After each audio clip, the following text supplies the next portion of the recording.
to the degree that you want something is the degree you're afraid of not having. Yeah. God, I wish I started when I was younger. I go, well, yeah, but you didn't. So shut the fuck up and let's Right. keep going. Right. Like, you can't. Nobody changes until they change their energy. And when you change your energy, you change your life. Because it's not till then that it's really real. It's like, oh, this is way worse than I thought. It's like, oh yeah, it's way, way worse than you thought. Yeah. But luckily, there's more to you than you think.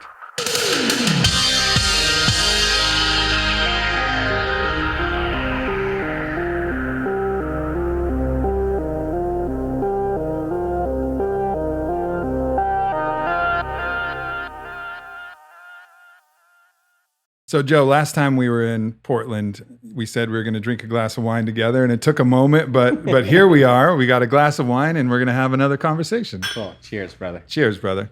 So I got a chance to go down to Cancun and spend some time in the week-long retreat. And I went down there, being quite honest, like many of the people that went down there. I still had an embedded belief, a conditioned belief, that somewhere in the external world was my salvation. And I was going there to help me bring things from the external world into my own life. And while, yes, I wanted to explore the powers of my mind and I wanted to understand your method and how to deeply go into the quantum, into the void, and there was some intention for that, but really it was about manifestation of things. But then as I've reflected, and I even took that to the point where midway through the week, one of the things that I was manifesting miraculously came to me out of the blue. I saw it really incredibly clearly. There was 1,000 people dropping in and meditating with me, which is something I want to get back to, the collective amplification.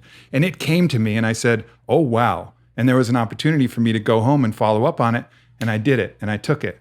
But looking back, I realized that I had overlooked the real, in my opinion, the gem, the pearl of inestimable value, which was not bringing external things. It was the ability to control your internal environment with your will. And that is the thing that you teach that I think everybody's focused on the shiny object of what they want to bring into their life, health or wealth or romance.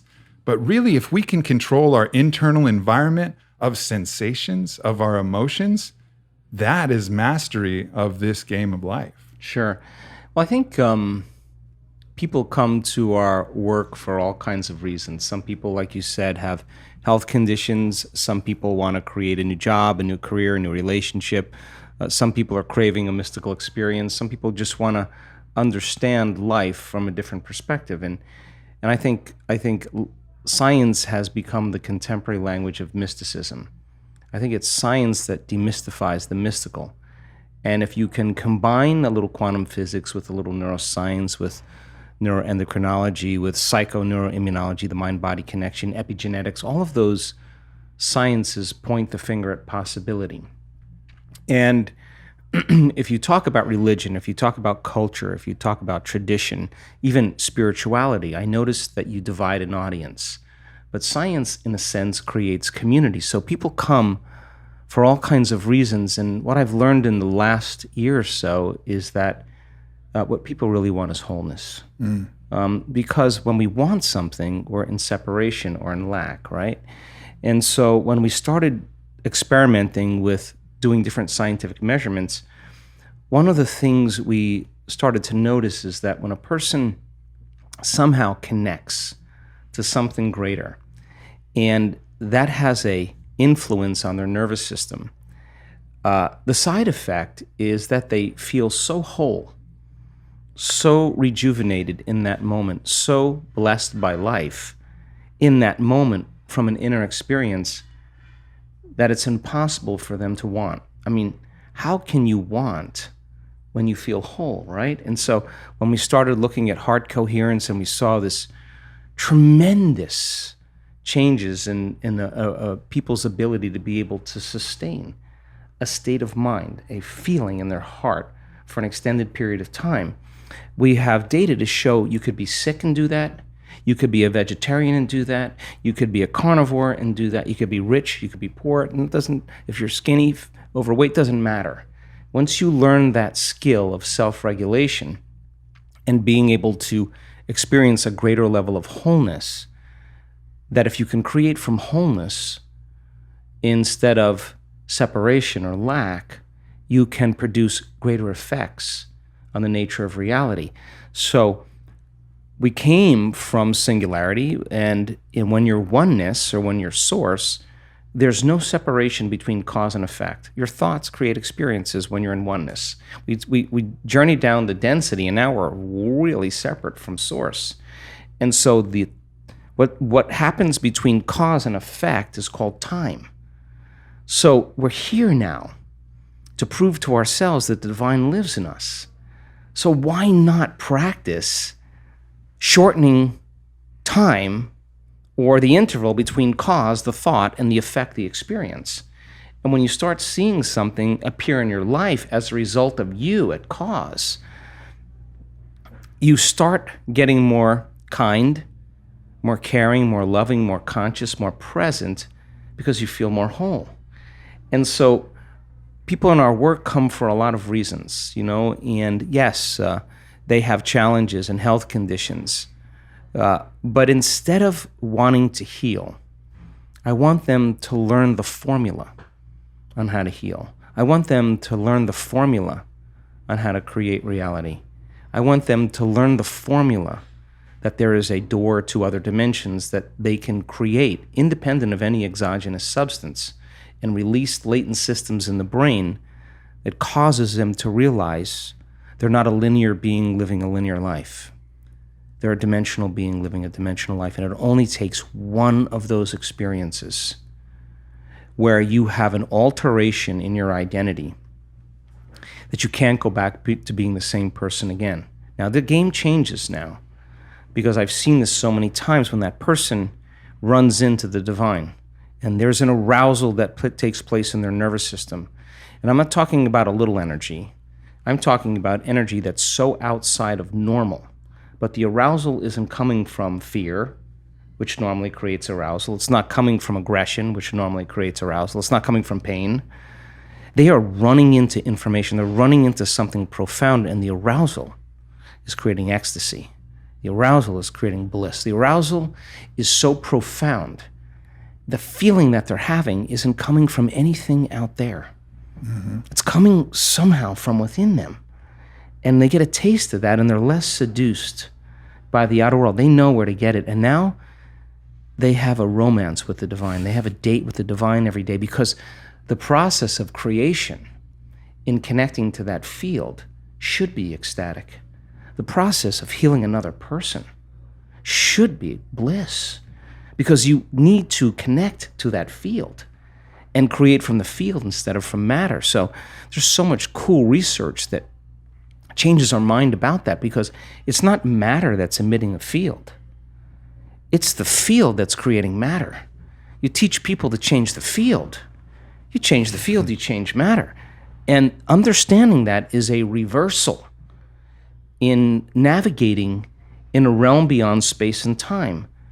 That once you can get beyond your attention on your body, get beyond your attention on different objects and people and things at certain times and places in your environment, no longer anticipating the next moment or living in the past, when a person can get transcendental beyond their identity, they start passing through an eye of the needle.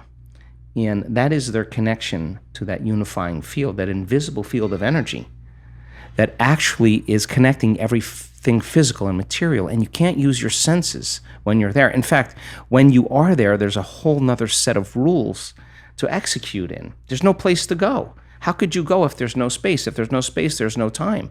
Every thought has a frequency, and being able to create from that place is why we're here. And so then, when you see a person feel whole, and we measure their oxytocin levels, it's not just a little oxytocin. The oxytocin is 200 times normal, and oxytocin signals nitric oxide. And nitric oxide signals a chemical called endothelial-derived relaxing factor, and that causes the arteries in your heart and your lungs to literally open up. And just like your sexual organs get engorged with energy and fluid and blood, when that center is aroused, with the same intensity, you have a fullness in your heart. It's physiological. And when oxytocin is released, it's impossible to hold a grudge. You cannot hold a grudge, because you wouldn't want to trade this feeling by judging another person. You wouldn't want to trade this feeling for any condition in your environment. And this is the beginning of unconditional love. This is the beginning of our divinity. So when you have all this energy in your heart and oxytocin levels are elevated, this is a different consciousness. Now, the only thing you want to do is give. You want to say, I feel so amazing, and I want you to feel the way I feel. So here, I'll give this to you. So now people come to our work to help others. People come to this work because they're not so interested in the material things, although if it got them here and they learn the formula and they learn how to create, once you get that, now that game's over. Now you want to make a difference. You want to leave a legacy. You want to contribute. You want to help somebody. And we bring children in at the end of the event and we heal them of really serious health conditions. And we have really profound and prestigious universities in the United States saying, what in the heck are you guys doing? Like, we want to come and study this because it's so phenomenological. Now you're being a part of something great. So yeah, it may be the sports car, it may be the new relationship, it may be healing your body, but then when that happens, now what? What are you going to do now? Exactly. I mean, what are you going to do when you have everything? What are you going to do now? The next thing is, how am I going to make a difference? We're wired to care for one another, to be kind to one another, to heal one another, to shine for one another, so to show other people they can shine. That's what the living organism does when they're not in fear. They're not in aggression and hatred and prejudice and all those things that create division. So when that person runs into that experience of the divine and their brain goes into an aroused state of gamma,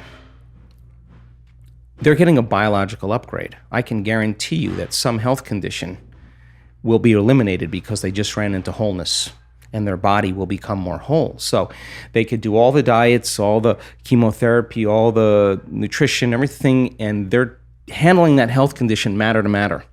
And when you change that, anything in your life matter to matter, there's a long space between cause and effect, between thought and experience. It's sometimes so long you forget what your dream was. Mm-hmm. But when you run into it and you produce an immediate effect, now you're doing it in no time. It's happening in the moment. And if you can capture that, and you see the brain go into these elevated states of coherent gamma patterns, 200, 300, 400, 500 standard deviations outside of normal. That person can't make their brain do that. That's a subjective experience that we're capturing objectively. And we say to that person, what was that? And it's ineffable. They don't have the words to describe what a mango tastes like. They don't have the words to describe what the divine is. You got to just experience it. So then, that person that stands on the stage that has Parkinson's disease or had Parkinson's disease, that's a 76-year-old female that couldn't blow her nose, couldn't swallow, couldn't chew her food, couldn't stand up.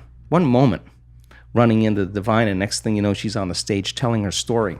And she's not young, and she's not buffed, and she doesn't look like a vegan, and she's not dressed like everybody that cares about that. She's just, you would walk right past her. But when she's talking and I'm looking out in the audience, I'm looking at 1,500 people leaning in. Nobody has got their eyes off of her because she's the example of truth. And that's the 4-minute mile. Puncture right through there. That's a piercing through a layer of consciousness. And that leaves a footprint in consciousness. And there's someone in the audience with Parkinson's disease looking at her going, well, if she can do it, I can do it. And here comes the 4-minute mile. As soon as it's broken, the next person does it. So by the end of the event, there's so much love in the room. There's so much energy in the room because people feel so incredible that they're not attached to their past any longer. They're so connected to their future that they stop telling the story of their past. They're telling the story of their future. They're no longer believing in their past. They're believing in their future. They're no longer romancing their past. They're in a romance with their future. And if oxytocin levels are up and it's the chemical that bonds, you're going to believe in that future you're creating with all of your heart, it better be opened and activated. And we're going to measure it. And I'm going to tell you, you're doing it or you're not. And so then when people start realizing it was never about that, it was about who they became, that we overcome that week. We overcome. I give people numerous opportunities to get beyond themselves, numerous opportunities to connect with themselves. I want them to get frustrated. I want them to get impatient. I want them to get overly analytical, because that's the end of their belief. And then finally, when they finally make up their mind to let go and just do it, and they run into that feeling, they run into that experience, they're all in. You think they don't want the sports car anymore. They want that, whatever that was. And if it comes with a transcendental moment, when they come back to their senses from that inner experience, their spectrum of reality is broadened. They're seeing things they had never seen before because their brain wasn't wired to see it, but it didn't come from the environment, it came from their inner environment. That transcendental moment now is producing a feeling, a frequency that is so unusual. It's so much joy, so much bliss, so much ecstasy. I've watched people have to stop it because it's way bigger than them. Now, I would consider that a good problem to have. You measure that person's immune system. You measure the changes in their heart rate variability, not a little amplitude, huge amplitudes. That person is feeling a lot of love. And imagine it's a man. Imagine a man whose heart is open that wide. They sob with the freedom to be able to not care what they look like. We're trying to fit into some paradigm or mold. So then a new consciousness in that footprint is emerging, and we have scientific evidence. I can tell you can make your brain work better in a week. You can make your heart more coherent. You can change the field around your body. You can strengthen your immune system. You can change your gene expression. You can lengthen your life. You can create so many oxidative changes in your cells. We have great research to prove that. That's the truth of who you are. That's the truth, that miracle within you. That evidence is the backbone that gives people permission to try it out. It's the language. Then you see someone standing on the stage telling their story in testimony, whether it's stage 4 cancer, whether it's MS, whether it's blind people seeing, deaf people hearing. You can't go back to being the same person after that. Evidence is the loudest voice. And so then when we begin to make those inroads, and the footprint exists in consciousness, and you're witnessing it in three-dimensional reality, the illusion of limitation begins to change. And now all you want to do is you crave the unknown. So people in our work don't get up in the morning and go, oh God, I got to do my meditation today. No, they're not doing that. Their body is waking them up saying, get out of bed, because they don't want the magic to end. And when you start seeing the gap between cause and effect, thought and experience closing down, you're moving closer to the divine. And when that happens, all the things you thought you want, you no longer want, because the overcoming process leading to who you become, nobody can take that away from you. So we practice it in our seated meditations. We practice it standing and walking. You better walk as it, and you better be able to embody it and practice doing it with your eyes open. So when you return back to your life, when you walk from your house to your car, you're walking in the energy of your future. And if you keep doing that, that's going to become a habit. And people are going to start looking at you going, something's different about you. You know why? Because you're no longer showing up equal to their memory of you. Something's different about you. You're unpredictable. It's not what you're saying any longer. It's who you are. And so that person then is off their timeline. They're not headed to that same future. And all I want to do in a week-long event is bump everybody off that timeline into a new future. Some people, huge degrees. Stage 4 cancers, tumors disappearing. You listen to that story of the person on the stage, your next meditation, you are not going to go half in. You're going to go all in. And that's all I want, is I want people to go all in. I want to provide people with my greatest understanding of the truth, and then numerous opportunities to experience it, nothing more. And when the magic starts to happen, it's beyond, way bigger than me. It's beyond my control. All I want to do is provide the environment where they feel safe enough to begin to create. That's the beauty of what this is all about. And at the same time, it contrasts with a story that we've been conditioned to believe, which is that we do not have that power. that if something happens, if that cancer goes away, spontaneous remission. It was a random chance event and you had nothing to do with it because you can't have anything to do with it because that's what capital S science or capital M medicine perhaps has been saying for so long. And then you start to witness it and you start to understand and you look at all of those clinical studies about the placebo effect and you understand that this has been measured and is continually measured in every clinical trial we have, that the mind can influence the body. And what you're doing is you're taking it to that ultimate level of how much can the mind influence the body and measuring it and showing it. And you're having the felt experience of seeing people who have done it. And you can read whether someone's full of shit or whether they're in tune, just like you can tell if a guitar's out of tune and it's playing, you're like, something's not quite right. You can tell that these people have gone through this experience and it begins to shift your understanding of what's possible and then allows you to step into that sovereignty, say, wow, what am I capable of? And that is a beautiful place to be. So for people who want to understand a bit about some of this methodology, it is a formula that you have, going in there. And it's the matter of breath work starts with some breath work typically, not always. Pretty intense breath work. Pretty intense breath work. So there's the breath work, then there's the meditation, and then there's the cultivation of that emotion combined with your vision of the future. So if you could, take people through the reason why this formula goes in the direction that it does. Well, first of all, I never planned on doing any of this. I'm just a guy, and I have a passion to learn, and I have a passion for the divine, and it's always been something that I've been aware of. It's a persistent feeling that never seems to go away, and I think people come to this work because they have that feeling. They may not be able to put into words what they feel, but it's an instinct in their mind that never goes away, that there's more to reality than this dream.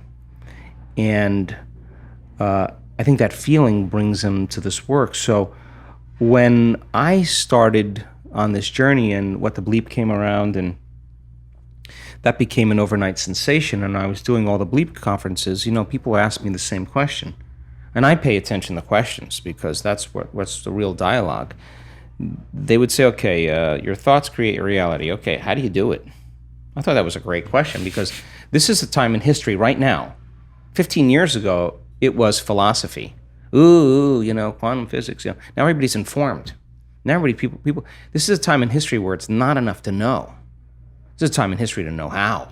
It's to know how to do it. And if you give them that sound scientific information, I now know that if I can speak it in a way that nothing is left to conjecture, nothing is left to superstition, nothing is left to dogma. They know exactly what they're doing and why. And the moment you know the what and the why, the how starts to get easier. So I will deliver concepts, ideas, mix different forms of science to create a model of understanding. And I now know that if that person, as I develop this model of understanding, can explain that model to someone else, they're wiring it in their brain. They're installing the hardware. If they can't explain it, it's not wired in their brain, and they're not going to believe that they can do it. So if they can turn the person next to them between the two of them and build a model of understanding, they're making their brain fire in new sequences and new patterns and new combinations. They're changing their mind. Mind is the brain in action. If I keep reminding them of what they're learning, nerve cells that fire together wire together. They're installing the circuitry. Now, the next step is to provide the environment and give them the proper instruction to get their behaviors to match their intentions, to get their actions equal to their thoughts, to get their mind and body working together. If they do, they're going to run into a new experience. Now, the crazy thing about the experience is learning is making new synaptic connections. That's what learning is. Research shows that if you pay attention and learn something new and you repeat it just for an hour, you're going to double the number of connections in your brain. That's a lot, 1,600 to the 3,200 connections. That's a lot of extra connections. But if you don't review it, if you don't think about it, if you don't repeat it, those circuits prune apart within hours or days. So if learning is making new connections, then remembering is maintaining and sustaining those connections. You got to review it. It's so much easier to forget than remember when it comes to this stuff, and it's a constant process. So then if they can get their behaviors to match their intentions and they have a new experience enriches the philosophical circuits in the brain, but when those neurons string into place, the brain makes a chemical. And that chemical is called a feeling or an emotion. And when you start feeling unlimited, when you start feeling worthy, when you are having an experience that causes you to be more in love with life, it is that chemical release from the limbic brain that teaches your body chemically to understand what your mind has intellectually understood. So if knowledge is for the mind, experience is for the body, and in that moment the person's embodying the truth of that philosophy, and now they're selecting and instructing new genes from the experience because the chemistry that's coming from the environment is information. And so genes make proteins, and all of a sudden they start wearing a different body. Repeat it over and over again. Do anything over and over again. Neurochemically, you'll condition your mind and body begin to work as one. Do it enough times, now your body will know better than your conscious mind. Now it's innate in you. Now it's second nature. Now it's simple. Now you know that you know. You may not know how you do it. You don't know how, but you can do it because it's subconscious now. So now that implicit memory, now you're mastering that knowledge. You're mastering the philosophy. You're becoming the knowledge. You're embodying it so much so that it's automatic, it's effortless, it's easy. So when we started looking at people's ability to regulate their brainwaves, we just published a paper, it just got released yesterday. Our students in our community can do it in 4 seconds, 5 seconds, 9 seconds, 11 seconds. It's not like, hey, I'm getting to the divine ahead of you. It's just like they've done it so many times, like it's like driving a stick shift. It's not a difficult thing, but they practiced. And they came up against their blocks. They came up against their limitations. They came up against their frustrations. They came up against their analytical mind, and I want them to in a week-long event, because if not now, when? Now is the new later, and let's do it now, right? Yes. So then what we learned when we started studying brains, well, we were doing pre- and post measurements, and we've got thousands and thousands of brain scans. We have real-time brain scans too, and when I started seeing people whose brains were getting worse during a meditation, I said to them, what are you doing in there? And 100% of the time, they were analyzing their life or themselves within some disturbing emotion. And if emotions are the record of the past, and those emotions are derived from the hormones of stress, they were thinking in the past. And I learned right in that moment that if I got the person past the emotion, cross the river of change with me, forget about the emotion, just keep overcoming it. Forget about the past. Dragging people out of their past is the work. And so when we started studying those brains and we started seeing changes, pre and post measurements, I realized the change wasn't just in their mind. It was actually in their brain. And that we were measuring different compartments of the brain, and when we're living in stress and we're living in survival, when the brain is aroused into those high beta brainwave patterns and we're out of balance and we're trying to predict and control everything in our life, and we're shifting our attention from one person to another problem, to another thing, to another condition. Every person, every object, everything, every place has a neurological network in your brain. So as the person was aroused by the hormones of stress like a lightning storm in the clouds, their brain was firing very incoherently. Different compartments were out of sync with other compartments of the brain. And if your brain is incoherent, you're incoherent. And if your brain isn't working right, you're not working right. So if it requires a clear intention and elevated emotion to begin to change reality, and you have an incoherent brain, what kind of signal are you sending out into the field? Pretty static. In fact, better way to say it is you have no Wi-Fi signal. You're separate. And the hormones of stress create separation. And when you're sitting in a staff meeting and you're looking at that person and you just want to punch them in the head, or you want to throttle them in some reason, or you're angry on traffic and you're turning on those hormones, you're stepping on the gas. But at the same time, you can't fight, you can't run, you can't hide, you're stepping on the brake. You step on the gas and the brake at the same time, your heart starts beating incoherently, and energy leaves the brain and heart. We've seen this so many times. So then, if the thought is the electrical charge in the quantum field, and the feeling is the magnetic charge, and how you think and how you feel creates your state of being, then we got to get energy right into this center right here. Because if you're going to believe in that future that you're imagining with all of your heart, it better be open and activated. And we got to teach people how to create heart coherence. And we have beautiful imagery to show that when a person's heart is coherent, like taking a big sheet and just flushing it, just whipping it like that wave that's created. The heart begins to send profound waves of energy into the brain, and the brain goes into a creative state. So the heart is the creative center. And our heart begins to drive our brain into more alpha patterns, more creative patterns. At the same time, when the heart gets coherent, it's producing an ambient magnetic field up to 3 meters wide. Now you're more wave, less particle. More energy, less matter. You're emitting a coherent signature. Now that energy is frequency. And that frequency carries information. So when energy begins to activate the heart and you're giving thanks for the event before it's happened, your body's so objective, it's believing that it's happening to you, because what is the emotional signature of gratitude? When you get something favorable, you receive something favorable, something just happened to you that you like, something's happening to you, you say, thank you. The feeling of gratitude, the emotional signature, means it's happening to you. It's already happened. So it is the ultimate state of receivership. So teach a person how to give thanks before it happens. Open their heart, and their heart's like a pounding of a drum or dropping a pebble in water, is producing this field. It's that energy, that creative energy, can carry the thought of their health. It can ride, that intention can ride on the wave. That could be wealth, new relationship, suffering. And the energy does not carry the thought of health. It carries a different set of thoughts. So people say to me, well, I can't open my heart. Well, I ask them, well, what do you practice feeling all day long anyway? Because you're so good at feeling something else, you haven't practiced feeling it. So then, when we teach people this formula, they have to keep overcoming their thoughts, overcoming their impatience, overcoming the programs, they come right up against it. Anything that's standing in the way between them and their connection, they got to do business with it. And so as they start removing those veils, those masks, those layers, and they start crossing that river of change, and their heart starts to open a little bit, and they feel a little bit more, and they feel a little bit more, and their brain is coherent. Now they have a coherent brain and a coherent heart. The balance between the two is an exchange of information that's not coming from out there, it's coming from within them. And now they have a Wi-Fi signal. And now they're connected. When your heart opens and your brain is coherent, you feel connected to something greater. You don't feel separate any longer. So then, can you then get so good at it that no person, no condition, no experience in your life is going to move you from it? That's the name of the game.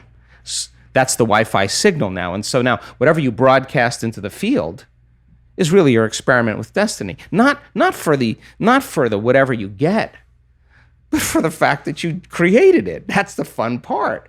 And then, so many people, I have people in our work that created so much wealth. You know the first thing they did? They gave it away.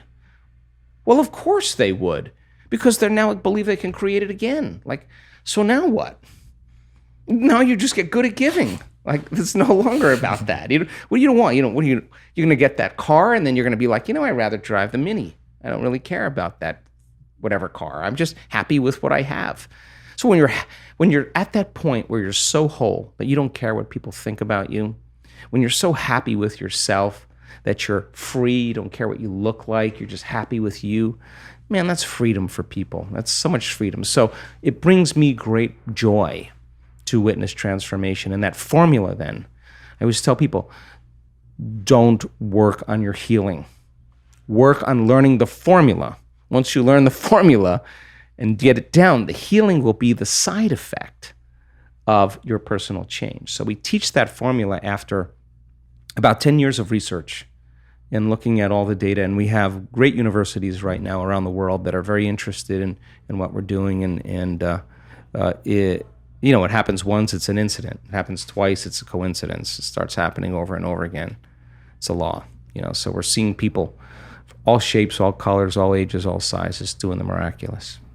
It is the formula for entering the kingdom of heaven, which is a place of perception. It's not an actual place. I think that was an allegory that we've gotten all wrong, that this is some place we go when we die. This is some place that's available right now. You don't have to die to go to the kingdom of I wouldn't wait till I died to go there. I would never wait for that. Hell is living in survival. That's it. And you either live in survival or you live in creation. And living in creation is such an elegant moment, because you have to disconnect from everything known, and you have to get so present that time is no longer of the essence. You are in the internal present moment. This is a flip, because when we're living by our senses in three-dimensional reality, this space-time continuum, there's an infinite amount of space. And with an infinite amount of space, I'm local. I have a body, I'm local in space and time. And then I want to move from here to the door. At one point of awareness, Joe Dispenza, my other point of awareness, the door. So in order for me to go from here to the door, I got to move my body through space. And guess what? That takes time. So if I'm creating matter to matter, here's me, Joe Dispenza, where's my dream? Way over there. Why is it way over there? Because my brain is automatically estimating how long I'm going to have to work and go back and forth to work. And it's going to take time and it's going to take energy to finally manifest that home or that car or whatever. And you're going to have to work hard, or you're going to rush faster to get it done. And when you finally pay off that house or whatever, you're too tired, too exhausted to enjoy it. When you pass through the eye of the needle into the quantum and you enter that realm of time-space, it's a different world. There's an infinite amount of time. Time is eternal. There's an infinite amount. Now think about this. How much could we get done if we had an infinite amount of time? We could get anything done we wanted, but we might not want to do anything at all. Exactly. But if you had all the time in the world, there's infinite possibilities. That's Yep. the quantum. And in the realm of time-space, there's no past, there is no future. It's all happening now. And so there's no past lives or future lives. They're stacked on top of each other. And as we move through time, as we time travel, we experience dimensions or spaces. And we have all the latent systems in the brain once activated to open the door to that dimension. And it only takes one experience of entering that place that you cannot see the world the same way again. That's what, so much of the research coming out of Johns Hopkins about psilocybin-assisted transcendental experiences. It's not the psilocybin that's healing anything. It's not the psilocybin that's treating depression that's in the phase 2 trials. It's the transcendental experience that psilocybin is facilitating. And so the transcendental experience is the healing force. It is the acting force. This is an external tool. And this is a tool I'm familiar with. I started down that medicinal use of psilocybin, ceremonial use 21 years ago. And it's a beautiful path, and it's gotten me to amazing places. However, I still became dependent on something external to awaken the transcendental within me. And I think the beauty of the formula is saying, yeah, okay, this is all great. There's many different paths, but what if you could generate this entirely yourself with breath, with open focus meditation, with selecting that emotion? And even for me, who's experienced the transcendental, there's still some resistance to actually acknowledging that I have absolute full agency to select an emotion. I remember I worked with a Siberian mystic, and we did what could have been like an acting exercise. And she wanted me to go through every emotion and just select it. Okay, now feel sad. Now feel happy. Now feel surprised. Now feel depressed. Now feel overwhelmed with joy. And I would do it, but there was some part of me that says, you can't do this. You can't select your emotions. Your emotions are determined by the outside world. And I think I was afraid to actually admit that I really could do it.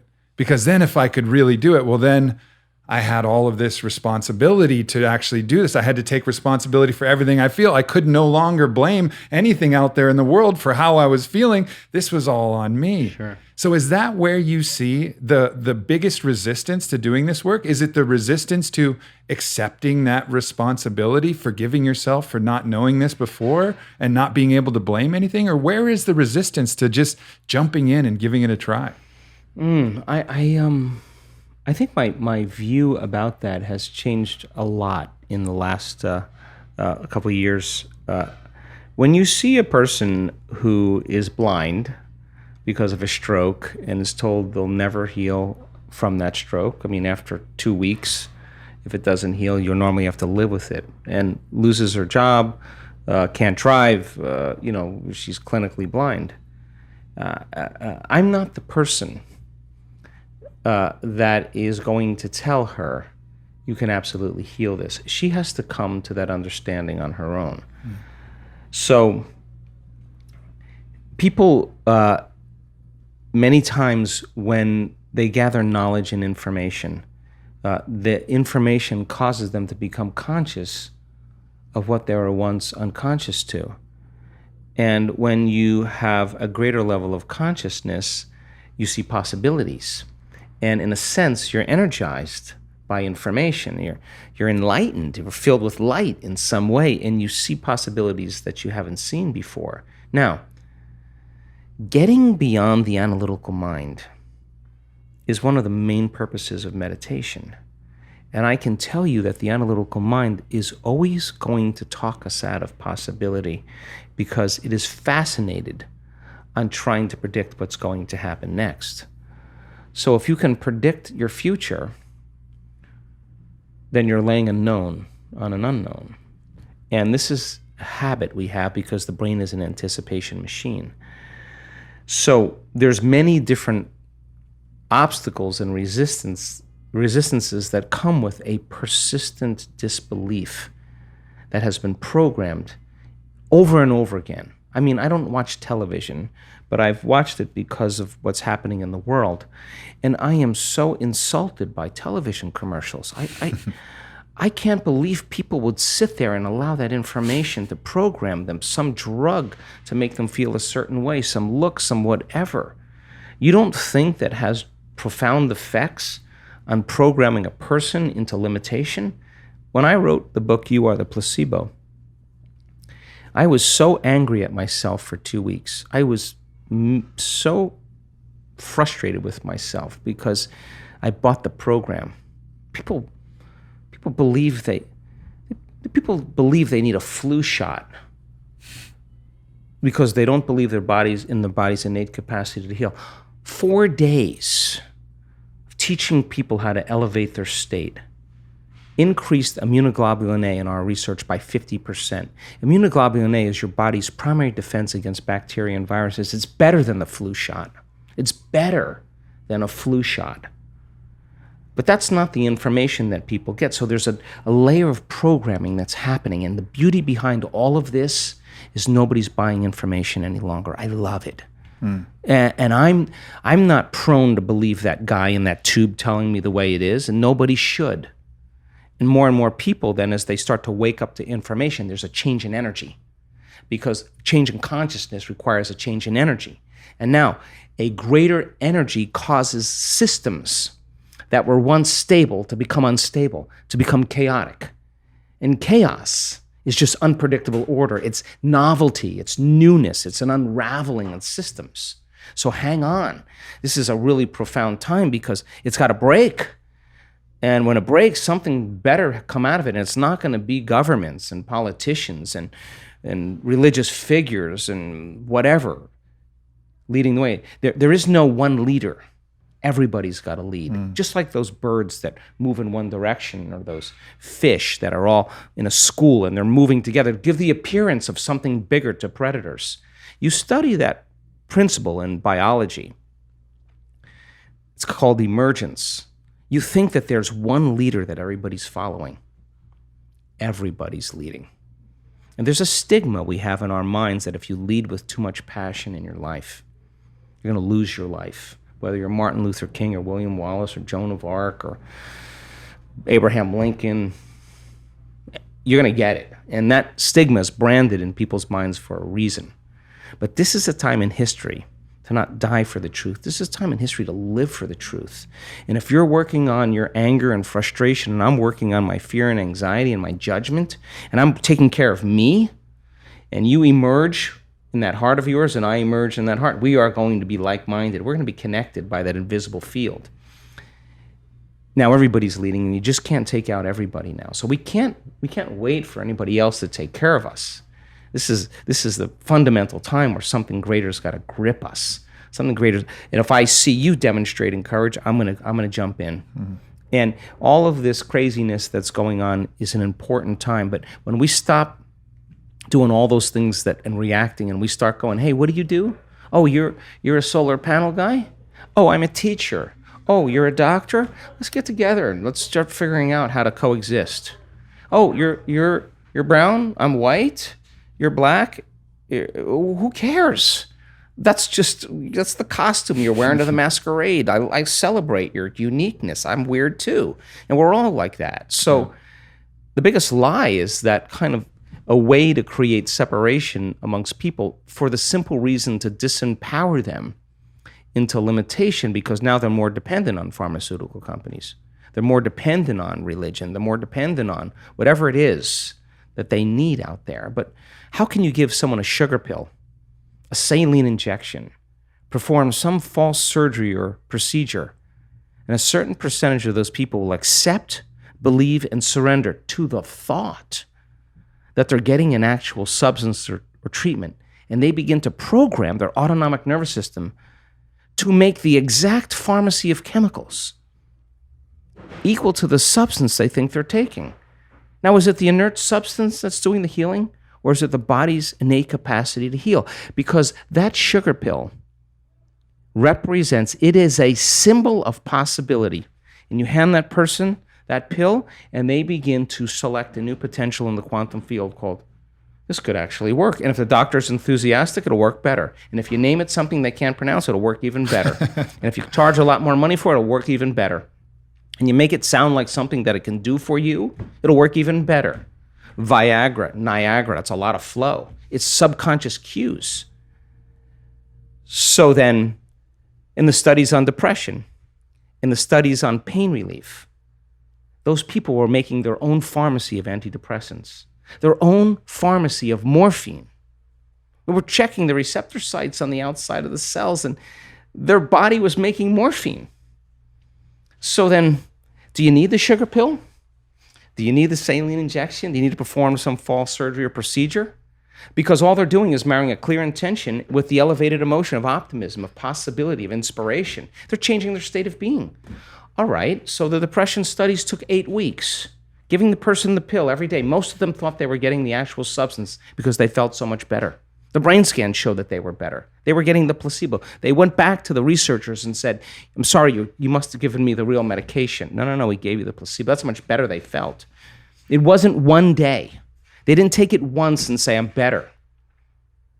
They took it for 6 weeks. So then people are so entitled to thinking that the moment they press on their cell phone, they get answers and information. It's not how it works. This is a practice.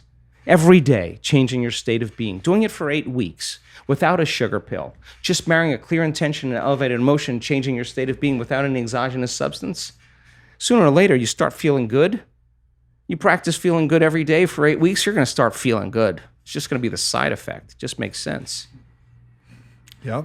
The interesting thing about what's going on, and by the way, let's go. Like really, like let's go. Like that was a call to action, and it's exactly it really resonates with everything that I feel, and then it contrasts with what appears to be the greatest mass nocebo experiment of all time, in which everywhere you look, it's a death count. Everywhere you look, this is going to kill you. You're not safe. You're never safe. No matter what you do, it's not safe enough. Don't sing Christmas carols. Don't have more than 2 households over for Thanksgiving. Like that's the whole point of Thanksgiving. All of this messaging that's coming across is a massive nocebo effect, which is triggering the exact opposite mechanism as the placebo effect. And we're in this world. But at the same time, it's a beautiful reflection of how much of this will we just gobble up? How much will we take before we reach out and find a community of other brothers and sisters, people willing to stand in their truth and in their sovereignty? And so when you look at this, and I alluded to this, the power of being around 1,000 people all going into the quantum together, all going into that meditation together, I felt it in the communities that I've been a part of. When we gather in any ceremony, it's even a biblical passage where 2 or 3 are gathered, the divine is sure to be present. Like there is some amplification effect from community. And is that what you see as the way forward? You said it's going to come from all of us. How important is community in this really revolution of ideas that's going on right now? Well, let's go back to the person who breaks through and stands on the stage that had metastatic carcinoma from breast cancer. This cancer spread throughout her entire body. All she wanted to do was be able to pray again. Her father dragged her to the event. And all she wanted to do was be able to get on her knees and pray. She's a young girl. Couldn't bend over, couldn't walk. She was in so much pain because the cancer was spread through all of her spine. One moment, she was on the stage, couldn't feel any pain in her body, sobbing in tears. I sent her for a PET scan. Not an ounce of cancer in her bones. Where did it go? I mean, what happened there? You see that person on the stage, and our community gets closer. You get people opening their heart. Love bonds. You can't not bond in love.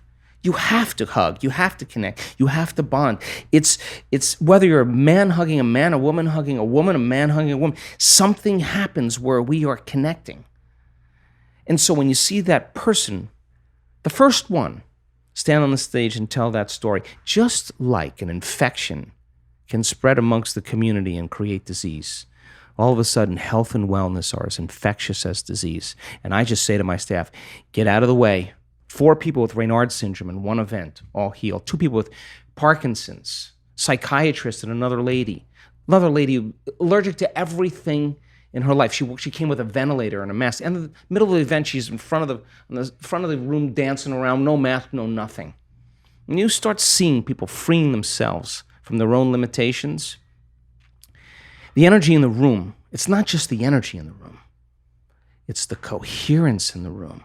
Because if your heart is coherent, and I'm sitting right next to you, and my field is coherent, and I'm interfering with your field, and those 2 fields come together, the union of those 2 fields, the interference is going to create a higher wave. Higher wave, higher energy. Now there's energy in the room for healing. Now there's energy in the room for the mystical.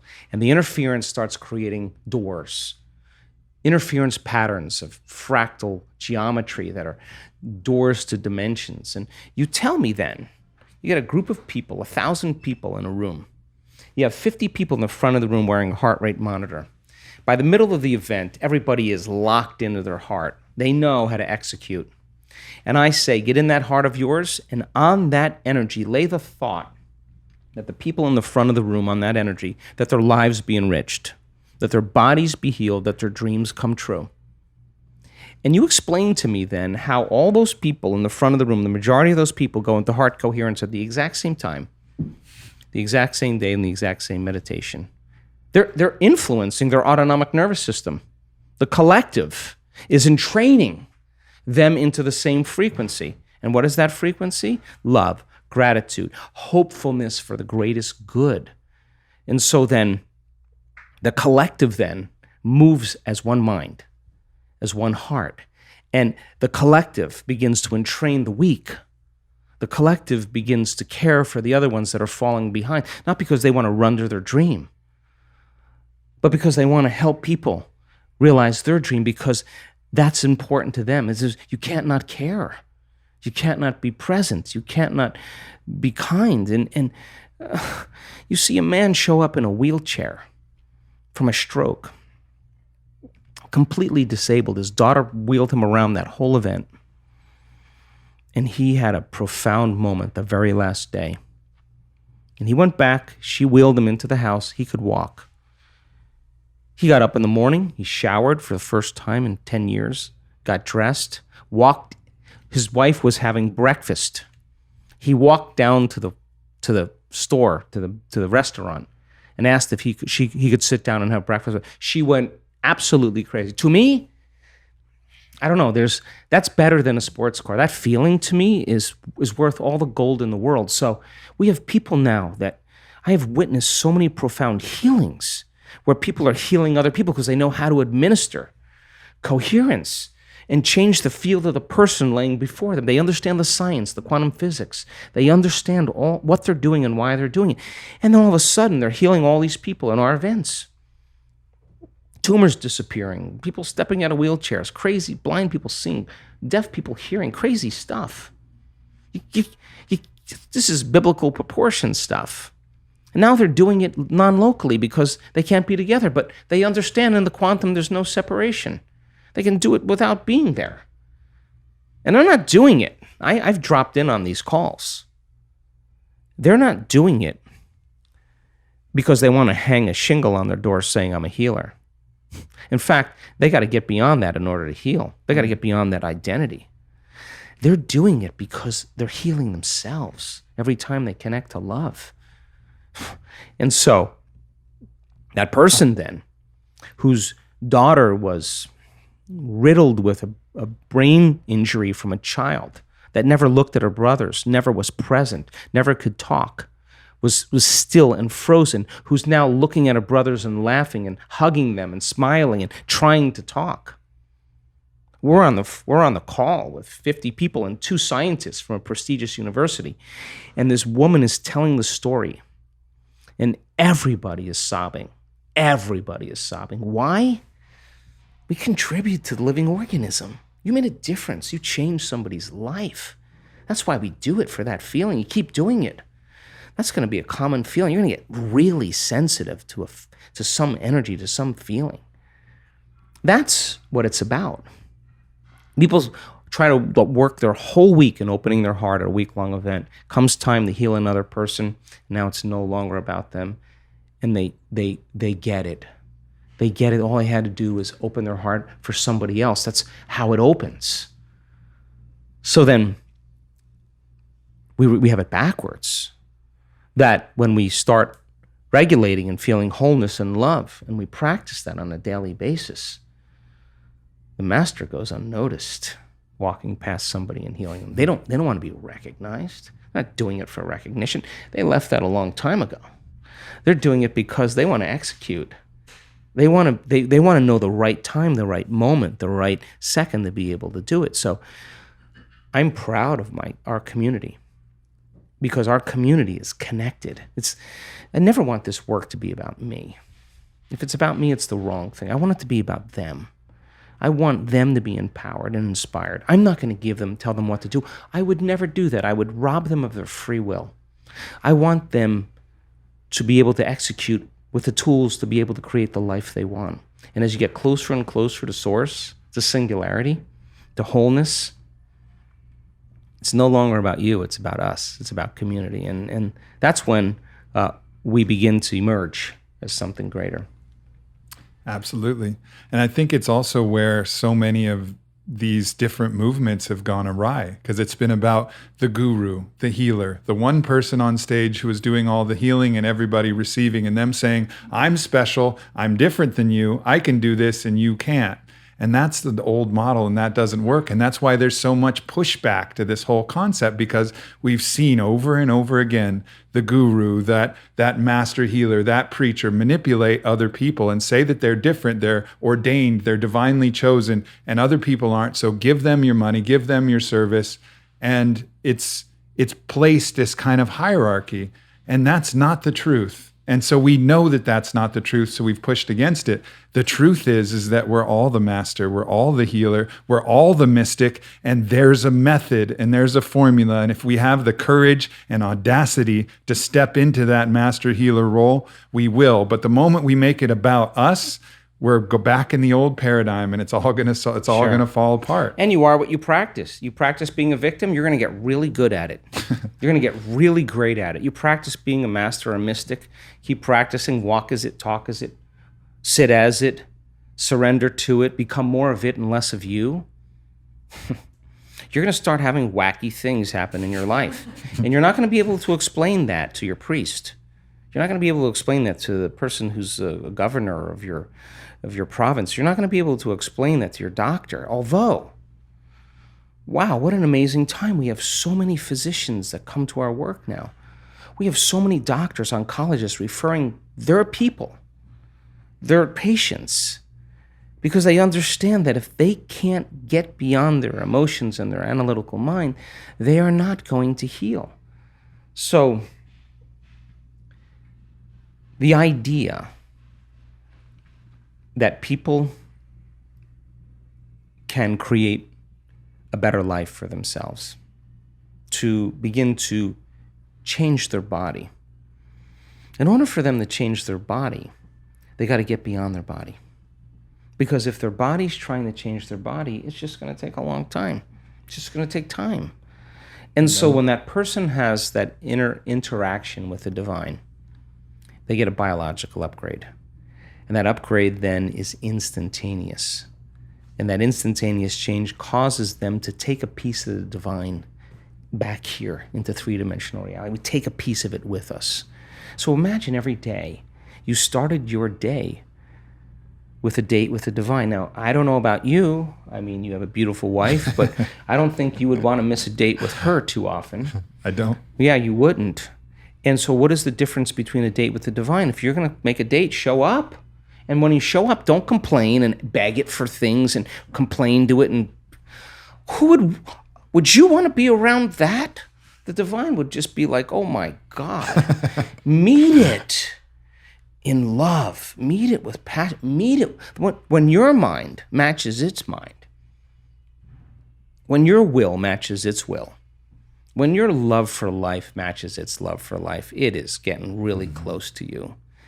And when it occurs, all the things you thought you wanted, you no longer want because you no longer feel like you need them any longer.